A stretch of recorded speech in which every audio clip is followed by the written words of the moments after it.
What is going on, Team Boosted? The day of reckoning has finally come for our 911. These beautiful straight body panels, specifically the fenders and the rear quarter panels, are going to be no more because it's going under the knife. We're cutting big fat freaking holes in them to accommodate our new 3-piece wheels here. I don't know what size the fronts are, but the backs are 17 by 12s, and it has a 315 stretched onto it right now. You'll know if you watch our last video that we messed up the carbon fiber, so we're just buying RSR with back flares. We have turbo with front flares, and we have an IROC front bumper. Underneath the front bumper is, I believe that's a Hellcat splitter, but we like the way it looks on this, so we're going to use it on this. It is made out of carbon fiber. So there's going to be some carbon in here, and as far as the rest of the body kit goes, we're just going to color match it. So it's time to mess this classic Porsche right up and get into it. Not much else to say. You've seen other wide body kits installed. It's not a hard process. It's even easier on 911s. I don't want that to rip my paint off, so I'll show you on this side. You probably can't see it. But unlike most fenders, these don't have 2 layers. This is just one. So we don't need to cut and weld anything. We just need to cut. Super easy. We'll self-tap screw it into place, and then we'll use those holes as a guide for nut certs, and then we'll get that bolt-on RWB look. It's gonna be hot.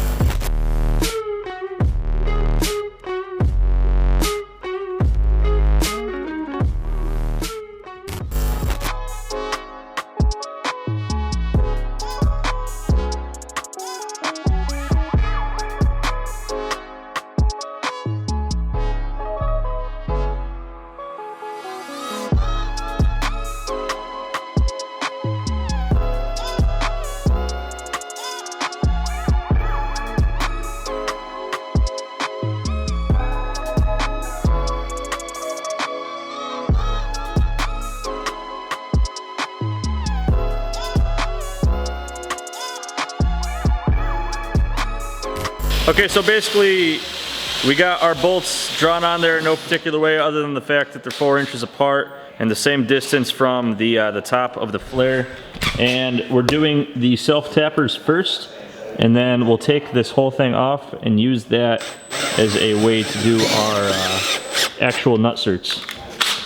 Okay, so now we're just gonna take this off. I got my line up here, and then we're gonna draw another line underneath these bolts, and that'll give us pretty much our cut line for the fender.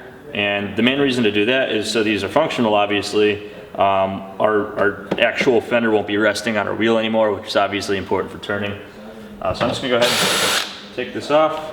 And at the same time, we have our pilot holes for the nut certs.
Okay, so these were all drilled out to the size of our rivets, and the thing with that is you want it as close as possible with the rivet still going in there, and all this tool from Harbor Freight does, which is a gigantic piece of crap. That's why I got this, because no mortal man can squish this with regular human strength. You have to either be Sam or just use another tool like this. So what I'm doing here is I'm working smart, not hard, You can see that we butchered this, so this is probably the reason why it doesn't work how it's supposed to, but all this does is it makes the rivet fatter than it was, and it gets compressed into the metal, and it is threaded, so that's how a nut cert do. Yeah, it just mushrooms the backside and holds it to the metal. And then we could use our SAE bolts, our button heads, so our fender will be removable whenever we please. So now that it's nut certed, it's literally just bolt on. Because we didn't do it staggered, we did it in the line. This is actually really accurate. We're not having any issues with these not lining up. They're all just going right in, which is what you want. So we're gonna do the gap filler, just like it's basically RTV after it's painted. But we needed to do this first so we could get them to where we want them, where they clear the wheels before we do the bumper. And we're gonna do the bumper and the rear flares tomorrow, most likely. But it'll be in the same video, so. All right, guys, it's day 2, and we're moving on to the front bumper.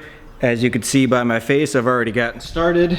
We had to cut out a notch running along the front there because the bumper was contacting the car on the front side right here.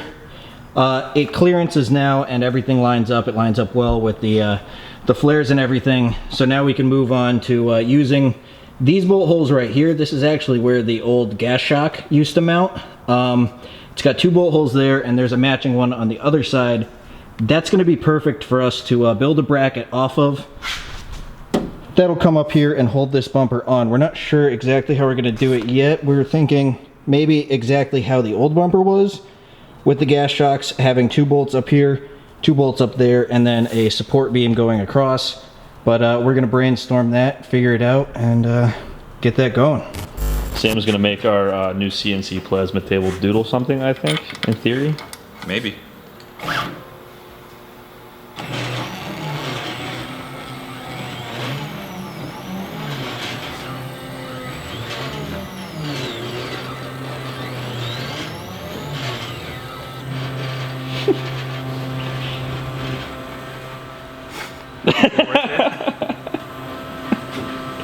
Churlish and shameful.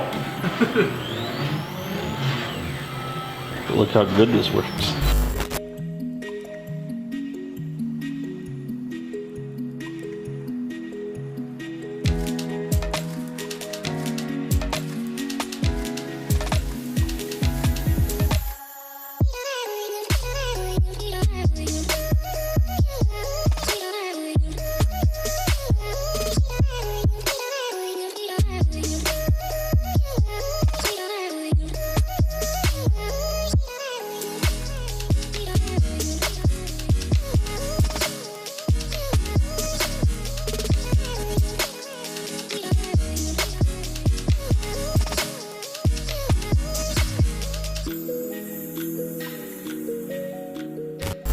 Look at all this freaking wheel clearance, boys.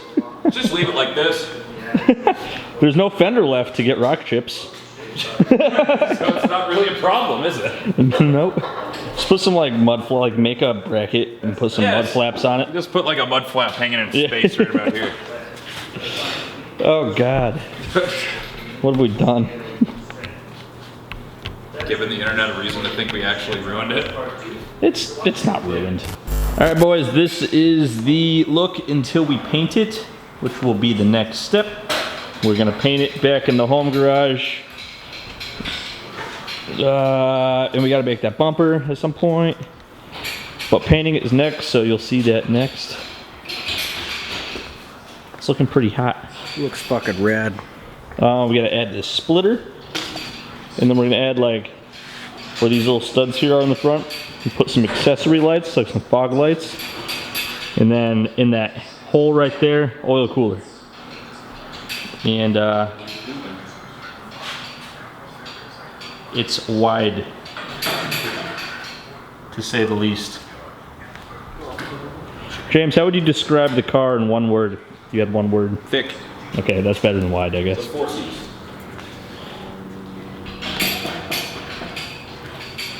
The cameras don't do it justice. It's actually absurd.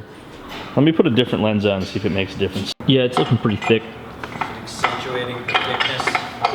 Yeah, it's just like, until it's painted, and I mean, it looks thick right now, but you guys gotta understand. All-inch wheels. It's got 275s in the front. It's got big ones. It's got Devin. It's got 275s in the front. That's absurd. Man, that's fucking fat. Yeah, it's sweet. I'm excited to color match it. There's so much surface area on those rear fenders. It's absurd. Yeah, those are 315s on a 17 by 12 in the rear. And the welting came out really, really nice. Hides all of the fiberglass kit things that you would expect from a fiberglass kit. And then this bumper, the IROC one, is actually handmade by a dude up in the mountains over here in Poway.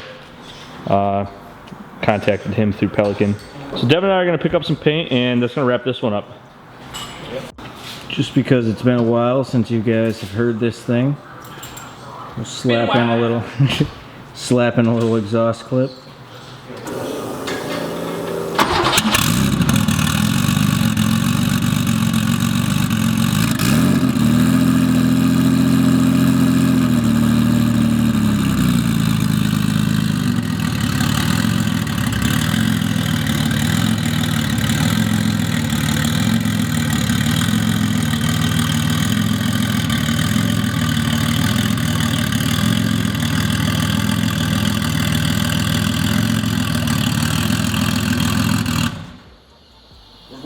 It shuts off so fast. All right, guys, she's a thick girl now, and I said everything like a second ago, so Devin's gonna pick a winner for this video's giveaway. If you guys aren't familiar, we give away products from boostedshades.com every single video. That's also the best way to support us so we can keep ruining classic cars. Check out boostedshades.com. This video's winner is Bobbleator Realty Wall. Okay, hit us up at Teamboosted at boostedshades.com or through any of our social media platforms. We'll get back to you and ship you something. If you guys want to win, all you gotta do is like, subscribe, leave a comment. We ask you guys stuff literally every video to make it easier if you can't think of something on your own. Yeah, this video's question is this 911 ruined or not? I mean, I guess you can reserve judgment until it's painted, but I already like it more. It's doing what I wanted it to do, and that's be unique. Fat, yeah, I wanted some thickness. So yeah. This thing's fucking dope. That's I don't it. think it's ruined at all. Yeah. But yeah, we'll see you next time, guys. That's nasty.